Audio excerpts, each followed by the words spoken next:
నమశంకరాయ. ప్రధానంగా ప్రతి మానవుడు అనేక రకాలైనటువంటి సమస్యలతో బాధపడుతుంటాడు. సంకల్పాలు నెరవేరకుండా ఇబ్బందులు పడుతుంటుంటారు. ఈ యొక్క దోషాలకి ఉన్నటువంటి అనేక కారణాలలో శని దోషము కూడా ఒకటి. ప్రస్తుతం మేష, మిథున, కర్కాటక, సింహ, కన్య, వృశ్చిక, ధనస్సు, కుంభ, మీన రాశులలో జన్మించిన వారు, శని దశ అంతర్దశలు జరుగుతున్నటువంటి వాళ్ళు, గత జన్మ కర్మదోషాల వలన ఇప్పుడు సమస్యలు కాబట్టి ఎవరైనా ఏ రాశిలో జన్మించిన వాళ్ళైనా శివుడు రహస్యంగా చెప్పిన ఒక పరిహారం పుష్యమాసం ఈ యొక్క మాస శివరాత్రి రోజున చేసుకోమన్నారు.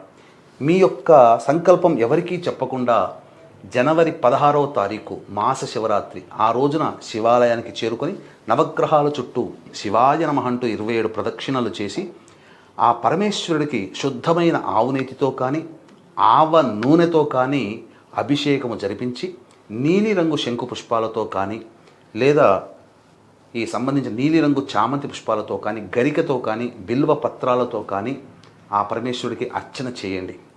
ఈ విధంగా చేసి మీరు పరమేశ్వరుడికి ప్రతిరోజు కూడా శివ అష్టోత్తరము ఒక 11 రోజుల పాటు పఠించండి. అచిర కాలంలోనే మీ సమస్య తీరుతుంది.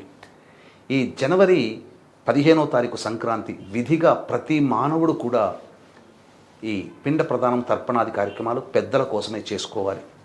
అవకాశం ఉండి చేసుకోలేకపోయినా, అవకాశం లేకపోతే ఎలాగో చేసుకోరు కాబట్టి మీ తరపున బ్రాహ్మణులని కర్తగా పెట్టి మహామహిమాన్విత సుప్రసిద్ధ కాశీ క్షేత్రములో పిండ ప్రదాన కార్యక్రమం తర్పణాది కార్యక్రమాలు జనవరి 15 సంక్రాంతి రోజున, అలాగే జనవరి 18 ఆదివారం అమావాస్య ఈ సందర్భంగా చేయించడం జరుగుతుంది.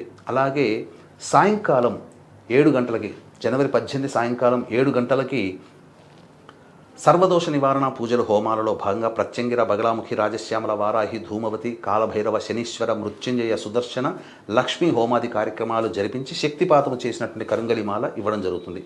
ఈ కార్యక్రమంలో నమోదు చేసుకోదలిచిన వాళ్ళు జనవరి 18వ తారీఖు సాయంకాలం 7 గంటల లోపల స్క్రీన్పై కనిపిస్తున్న నెంబర్కి కాంటాక్ట్ చేయవచ్చు.